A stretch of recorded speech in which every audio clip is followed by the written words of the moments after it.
성도 여러분들 안녕하십니까? 오바댜서의 말씀을 살펴보는 마지막 시간입니다. 오늘 우리는 오바댜서 1장 17절부터 21절에 있는 말씀을 살펴보겠습니다. 세상은 멸망으로 끝나지 않는다. 우리가 겪을 마지막은 생명과 회복과 유업을 누리는 것으로 마무리될 것이다. 오늘 본문을 우리가 살펴보면서 하나님께서 에돔의 멸망을 통하여 우리에게 전하고자 하시는 기별이 무엇인지, 그 진심이 무엇인지 우리가 깨닫게 되었으면 좋겠습니다. 먼저 오바댜 1장 17절부터 18절의 말씀을 봉독하겠습니다. 오직 시온산에서 피할 자가 있으리니 그 산이 거룩할 것이요 야곱 족속은 자기 기업을 누릴 것이며 야곱 족속은 불이 될 것이며 요셉 족속은 불꽃이 될 것이요 에서 족속은 지푸라기가 될 것이라. 그들이 그들 위에 붙어서 그들을 불사를 것인즉 에서 족속에 남은 자가 없으리니 여호와께서 말씀하셨음이라. 마지막에 희망의 기별은 17절에 오직 시온산에서 피할 자가 있으리니 라고 하면서 시작하고 있습니다. 이 말씀은 15절과 16절의 마지막 심판의 집행과 연결되어 있습니다. 여호와 하나님께서 만국을 벌하시는 그날, 그 마지막 날에 끝까지 교만을 버리지 않고 회개하지 않는 에돔은 영원히 파멸되지만 시온산에는 피할 자가 있다고 하는 극명한 이런 대조가 여기서 보여지고 있습니다. 이것은 마지막 날에 있을 구원받을 이들과 멸망할 이들에 대한 대조를 보여줍니다. 예수님이 말씀하셨듯이 양과 염소의 무리로 마지막에 나누어진다는 그런 말씀처럼, 그리고 요한계시록에 어린 양을 따르는 무리와 짐승을 따르는 무리가 나누어지는 그런 패턴이 여기서 같이 보여지고 있는 것입니다. 이 말씀은 두 가지로 이해될 수 있습니다. 첫째는 악인은 망하지만 의인은 구원받는다는 거죠. 이것은 너무나 당연한 그런 얘기입니다. 둘째는 마지막 순간까지 하나님의 구원의 은혜는 열려 있다고 하는 것입니다. 우리는 소돔의 멸망 중에 구원을 얻는 롯의 식구를 떠올릴 수 있습니다. 또 여리고 성이 멸망할 때 라합의 가족들이 구원받은 이야기, 예수님께서 십자가에 달리셨을 때 십자가의 한편 강도에게 구원을 약속하신 그런 것들을 우리가 생각해 볼 수 있습니다. 이러한 의미는 1장 18절에 나오는 남은 자라고 하는 그 표현과 비교해서 더욱 분명하게 보여집니다. 이 17절에 나오는 피할 자라고 하는 말, 플레이팀이라고 하는 이 말은 도망쳐서 살아남은 자라고 하는 그런 뜻입니다. 전쟁이나 심판 가운데서 가까스로 목숨을 건졌다는 그런 말이죠. 반면에 1장 18절에 남은 자, 쉐아리트라고 하는 이 말은 하나님의 약속 안에서 보존된 사람들을 말합니다. 단순히 생존자가 아니라 언약 안에서 살아온 그런 사람들을 가리키는 것입니다. 이 둘의 비교를 통해서 우리는 피할 자라는 것이 마지막까지도 구원의 은혜가 열려 있다고 하는 것을 보여주는 그런 표현이라고 하는 것을 알 수 있습니다. 오바댜서에는 남은 자라는 표현이 두 번 등장합니다. 야곱 족속에게는 남은 자가 있다고 표현하고 있습니다. 14절이요. 그러나 에돔 족속에게는 남은 자가 없다고 표현되고 있습니다. 얼마나 정확한 표현인지 알 수 없습니다. 하나님의 말씀과 약속을 신뢰하고 하나님의 뜻에 전적으로 순종하며 살아가는 사람들, 이들이 남은 자들입니다. 하지만 자신들의 교만을 버리지 않고 자신들의 뜻을 쫓아서 신앙생활을 하는 그런 많은 사람들이 있습니다. 그들은 남은 자가 아닙니다. 결국 그들은 피할 자가 될 것입니다. 저는 믿습니다. 하나님께서 어떤 사람들, 이 마지막 순간까지 그들의 믿음의 결단을 하기를 기다리는 그런 사람들이 있다고 저는 믿습니다. 제가 아는 어떤 장로교회 권사님은 재림교회의 가르침에 대해서 많이 배웠고 전적으로 공감합니다. 그러면서도 여전히 아직도 결정을 내리지 못하고 있습니다. 지금도 여러 교회에 이 하나님의 말씀의 진실된 면들을 알고 있으면서도 아직까지도 갈등하고 있는 많은 신실한 사람들이 있다고 하는 것을 우리는 인정해야 합니다. 우리는 그런 분들이 계속 기회를 놓쳐서 성경이 말하는 피할 자가 되기보다는 하루속히 정말 마음의 결정을 내리고 하나님의 진리대로 살기를 원하는 그런 남은 자가 되기를 기도해야 할 것입니다. 그렇다고 이 피할 자가 된다고 하는 말이 끝까지 죄악의 낙을 누리다가 마지막 순간에 멸망을 피하려고 구원으로 갈아타는 그런 기회주의자를 의미하는 것은 아닙니다. 마지막 심판까지 그런 기회주의자들은 설 수가 없을 것입니다. 혹 우리 중에 어느 누구가 남은 자로 살기보다는 피할 자로 사는 그런 상황이 계시다면 오늘 마음에 결정을 하게 되시길 바랍니다. 우리는 참으로 하나님의 남은 자로 살아가야 할 것입니다. 오바댜서에서는 멸망의 자리로 에돔을, 구원의 자리로 시온산을 대조시키고 있습니다. 시온산은 예루살렘 성이죠. 하나님의 백성이 사는 도시입니다. 마지막에 새 예루살렘으로 등장할 것입니다. 오늘 본문 이 17절에서는 그곳을 가리켜서 거룩하다고, 야곱 족속이 자기 기업을 누릴 곳이라고 그렇게 말씀합니다. 에돔은 쫓겨나서 영원히 그 살 땅을 빼앗기게 될 것이고, 야곱은 영원히 살게 될 시온산을 유업으로 받게 될 것이다.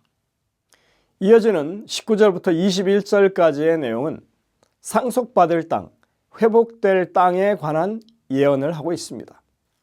그들이 네겝과 에서의 산과 평지와 블레셋을 얻을 것이요, 또 그들이 에브라임의 들과 사마리아의 들을 얻을 것이며, 베냐민은 길르앗을 얻을 것이며, 사로잡혔던 이스라엘의 많은 자손은 가나안 사람에게 속한 이 땅을 사르밧까지 얻을 것이며, 예루살렘에서 사로잡혔던 자들 곧 스바랏에 있는 자들은 네겝의 성읍들을 얻을 것이니라. 구원받은 자들이 시온산에 올라와서 에서의 산을 심판하리니 나라가 여호와께 속하리라. 여기에 많은 지명들이 등장하지만 사실 단순합니다. 여기 등장하는 네겝은 예루살렘 남쪽 지역을 가리킵니다.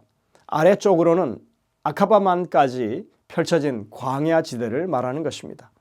이어지는 땅들은 동남쪽의 에서의 산과 평지, 그리고 서쪽으로는 그 해안을 경유해서 블레셋 땅, 그리고 예루살렘 북부의 에브라임의 들, 사마리아의 들, 또 요단 동편의 땅 길르앗, 그리고 마지막으로 가나안에게 속했던 북쪽의 사르밧까지의 땅을 얻게 될 것이라고 그렇게 말씀하고 있는 것입니다. 마지막 희망의 기별은 딱 두 가지 내용으로 압축할 수 있습니다. 하나님의 구원받은 야곱의 후손들은 땅을 유업으로 받는다고 하는 것입니다. 그리고 그들의 특징은 거룩함이다, 이렇게 지금 분명하게 말씀하고 있습니다. 멸망받은 에돔은 교만합니다. 구원받을 야곱은 거룩합니다. 멸망받을 에돔은 땅을 뺏깁니다. 구원받을 야곱은 땅을 유업으로 받게 됩니다. 매우 단순한 구도로 이 내용이 구성되어 있습니다. 아마도 여러분은 분명히 아실 것입니다. 오바댜 1장 19절부터 21절에 열거되어 있는 이 땅이 모두 출애굽한 이스라엘 백성들에게 주기로 약속되었던 그 모든 땅 전부라고 하는 사실을, 하나님께서는 지금 구원받은 자들에게 세상을 준다고 하지 않으시고 약속한 땅을 주시겠다고 지금 말씀하고 계신 것입니다. 이것은 하나님과 맺은 언약의 기초에서 지금 말씀하고 있다고 하는 것입니다. 하나님의 말씀, 하나님의 율법에 즐겨 순종하는 거룩한 백성들만이 그들에게 보장된 유업을 받을 수 있다는 말씀이죠. 이건 성경에서 계속 말씀하고 있는 것입니다. 출애굽할 때 신명기 4장에 보시면 이렇게 말하고 있습니다. 이스라엘아, 이제 내가 너에게 가르치는 규례와 법도를 듣고 준행하라. 그리하면 너희가 살 것이요 너희 조상의 하나님 여호와께서 너에게 주시는 땅에 들어가서 그것을 얻게 되리라. 신명기 6장 18절입니다. 여호와께서 보시기에 정직하고 선량한 일을 행하라. 그리하면 내가 복을 받고 그 땅에 들어가서 여호와께서 모든 대적을 내 앞에서 쫓아내시겠다고 내 조상들에게 맹세하신 아름다운 땅을 차지하리니 여호와의 말씀과 같으니라. 출애굽할 때 땅을 유업으로 주겠다고 분명히 약속하셨습니다. 근데 조건이 있죠. 땅을 유업으로 받는다고 하는 그것은 하나님의 율법에 순종하는 것과 직결되었습니다. 그들을 가리켜서 거룩한 백성이라고 한다고 했죠. 하나님께서는 에돔을 향해서 심판을 경고하시면서 이스라엘 백성들에게 오늘날 우리들에게 하나님의 남은 자가 되라고 말씀하십니다. 즉 작정하고 하나님의 율법에 전적으로 순종하고 하나님의 거룩한 백성으로 살아가라고 말씀하시는 것입니다. 믿음을 말로만 하지 말고 순종함으로 그 믿음을 보이라고 하시는 것입니다. 특히 마지막이 가까울수록 하나님께 전적으로 순종하는 백성을 하나님께서 부르신다고 하는 것이죠. 그러나 여러분들 성경을 살펴보시면 이렇게 하나님의 율법에 순종하는 것이 그 땅을 얻는 조건처럼 말씀하고 있지만 그것을 더 포괄적으로 설명하는 다른 말씀이 있습니다. 성경에는 온유한 자가 땅을 차지할 것이라고 말씀하고 있다고 하는 것입니다. 그러나 온유한 자들은 땅을 차지하며 풍성한 화평으로 즐거워하리로다. 그러니까 율법에 순종하는 것이 단편적으로는 하나의 조건처럼 보이지만 가장 포괄적으로 그것을 설명하는 것은 온유한 사람에게 땅이 주어진다고 하는 것입니다. 예수님도 마태복음 5장 5절에 이렇게 말씀하셨습니다. 온유한 자는 복이 있나니 그들이 땅을 기업으로 받을 것이며. 그러면 여러분들 성경이 말하는 온유라고 하는 것은 뭘까요? 성경이 말하는 온유는 하나님과 사람을 대할 때 겸손한 것, 분노나 억압으로 대하지 않고 하나님의 뜻에 순종하는 것을 그렇게 말하고 있는 것입니다. 역시 온유라고 하는 것은 교만에 반대되는 개념입니다. 교만은 멸망하는 자들의 특징이 되고 온유는 겸손은 구원받는 백성의 특징인 것입니다. 이 온유함에 대해서 가장 잘 설명하고 있는 성경 구절은 모세에 대한 그런 말씀 가운데 드러나 있습니다. 민수기 12장 3절에 있는 말씀을 함께 살펴보시겠습니다. 이 구절에서 성경은 모세를 지상에서 가장 온유한 사람이라고 그렇게 말하죠. 이 사람 모세는 온유함이 지면의 모든 사람보다 더하더라. 여기 사용된 온유라고 하는 말의 의미를 살펴보면 그것이 더 분명해집니다. 히브리어로 아나우라고 하는 단어를 쓰고 있는데 자기의 의로움을 내세우지 않고 하나님을 의지하면서 겸손하게 사는 삶을 가리킵니다. 즉 온유는 겸손하고 하나님과의 동행에서 우러나오는 특징을 말하는 것입니다. 모세의 온유는 하나님과의 동행에서 나온 것이었습니다. 오늘 우리가 살펴본 민수기 12장의 이 말씀은 사실은 아론과 미리암이 하나님께 불평했습니다. 하나님 왜 모세의 얘기만 들으십니까? 이렇게 하면서 불평했을 때 하나님께서 모세가 일반 선지자와는 다른 특별한 사람이라고 하는 것을 설명하십니다. 그는 하나님과 직접 대면하여 친구처럼 대화를 나누는 사람이라고. 다시 말해서 하나님과 늘 동행하는 그런 관계에 있는 사람이라고 그렇게 하나님께서 증명을 해주시는, 그 보장을 해주시는 그런 내용이 거기 나옵니다. 모세의 온유와 겸손은 하나님과 동행에서 비롯된 것이 맞는 것입니다. 우리가 얼마나 하나님과 친밀한 관계 속에 살아가느냐 하는 것이 신앙의 삶의 성공의 비결이라고 할 수 있습니다. 예수님 또한 자신을 가리켜서 온유하고 겸손하다고 말씀하십니다. 마태복음 11장 29절 나는 마음이 온유하고 겸손하니 나의 멍에를 메고 내게 배우라. 그리하면 너희 마음이 쉼을 얻을 것이다. 예수님은 지금 매사에 부드럽고 그냥 사람 좋은 사람으로 살라고 말씀하는 게 아닙니다. 주님은 창조주시고 구속주 하나님으로서 권위나 능력으로 다스리지 않으시고 사랑과 겸손으로 사람들 앞에서 묵묵하게 세상의 모든 죄가 담긴 십자가를 지시고 걸어가시는 그 자신을 가리켜서 온유하고 겸손하다고 말씀하고 있는 것입니다. 그러니까 온유나 겸손은 그저 겸양을 떠는 그런 게 아니라 그야말로 처절하게 자기 부정의 모습 가운데 그 온유가 드러난다고 하는 것입니다. 우리는 지금 오바댜서에서 구원받을 하나님의 백성들, 야곱 족속, 요셉 족속, 언약의 신실한 남은 자들의 특징을 이야기합니다. 그 특징은 거룩인데 그 거룩함을 이해하기 위해서 지금 이런 이야기를 하고 있는 것입니다. 여러분들 율법을 잘 지키면 그저 거룩한 사람이 될까요? 얼마나 많은 사람들이 오늘날까지도 이 거룩을 단순히 그런 방식으로 이해하고 있는지 모릅니다. 거룩의 신비가 충분히 설명되어 왔고 이해될 만함에도 불구하고 여전히 2000년 전 이 바리새인들의 이 수준에서 우리가 거룩을 이해하고 있다면 우리는 지금 마음을 다시 바로잡아야 할 것입니다. 우리의 생각을 교정해야 할 것입니다. 사람이 율법을 지킴으로써 거룩함을 얻을 수 있습니까? 이것은 이미 2000년 전에 사도 바울을 통해서 극복된 문제입니다. 그것이 잘못된 길이라고 하는 것을 이미 밝혔습니다. 오늘 우리는 땅을 유업으로 주신다고 하는 하나님의 약속을 통해서 오직 온유한 사람만 그 약속의 성취를 맛볼 수 있다고 하는 사실을 확인하고 있습니다. 그리고 그 온유라고 하는 것은 지금 오바댜서에서 말하고 있는 그 땅을 유업으로 받는 사람들의 거룩함과 직결되는 그런 이야기죠. 거룩은 율법을 지켜서가 아니라 하나님과 동행하고 하나님 앞에서 겸손히 순종하는 삶을 살아가기 때문에 하나님의 그 품성의 빛이 우리 안에서 다른 사람들에게도 보여지는, 그래서 거룩함으로 인정받는 것이라고 지금 말하고 있다고 하는 것입니다. 오바댜서는 2500여 년 전에 기록된 선지서입니다.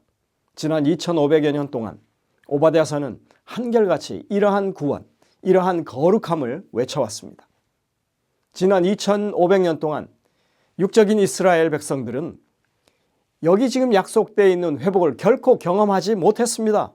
왜냐하면 모든 민족이 벌받는 날, 에돔과 같은 사람들이 영원히 패망하는 날이 아직 오지 않았기 때문에 그렇습니다. 얼마나 많은 유대인들이 회복을 열망하고 기대했겠습니까? 얼마나 많은 그리스도인들이 이 예언이 성취되기를 갈망했겠습니까? 오늘날 우리도 모두가 다 예수님이 이 땅에 속히 오셔서 에돔의 패망과 야곱의 구속이 이루어지기를 그렇게 간절히 고대하고 있습니다. 이 땅에서 나그네로 살아가는 사람으로서 영원히 우리의 몫으로 예정된 땅을 유업으로 받을 그날을 우리가 간절히 소망합니다. 그래서 오바댜서의 기별은 더욱더 강렬하게 빛이 빛나는 것입니다. 2500년을 한결같이 우리가 살아가야 할 삶을 조명해주고 있기 때문에 그렇습니다. 땅을 유업으로 받을 온유한 자의 삶을 살아가라고 지금 초청하고 계십니다. 하나님을 모시고 동행하고 그 말씀에 전적으로 순종하는 사람이 되라고 우리에게 요청하십니다. 오늘 우리는 우리의 입장을 분명히 밝혀야 할 것입니다. 주님께서 제시하시는 그 길을 걸어가겠다고 우리가 결심해야 하는 것입니다. 이러한 절실한 필요를 드러내고 있는 말씀이 바로 아까 우리가 읽었지만 지금 해석하지 않은 1장 18절의 말씀입니다. 야곱 족속은 불이 될 것이며 요셉 족속은 불꽃이 될 것이요 에서 족속은 지푸라기가 될 것이라. 그들이 그들 위에 불어서 그들을 불살할 것인즉 에서 족속에 남은 자가 없으리니 여호와께서 말씀하셨습니다. 에돔이 벌받는 날, 마지막 날이죠. 그들이 불에 사로질 그날에 야곱과 요셉의 족속들이 불이 되고 불꽃이 될 것이라고 하는 이런 말씀은 도대체 무슨 말씀일까요? 구원받은 사람들이 멸망당할 사람들을 처형하는 그런 일에 직접적으로 개입한다는 말일까요?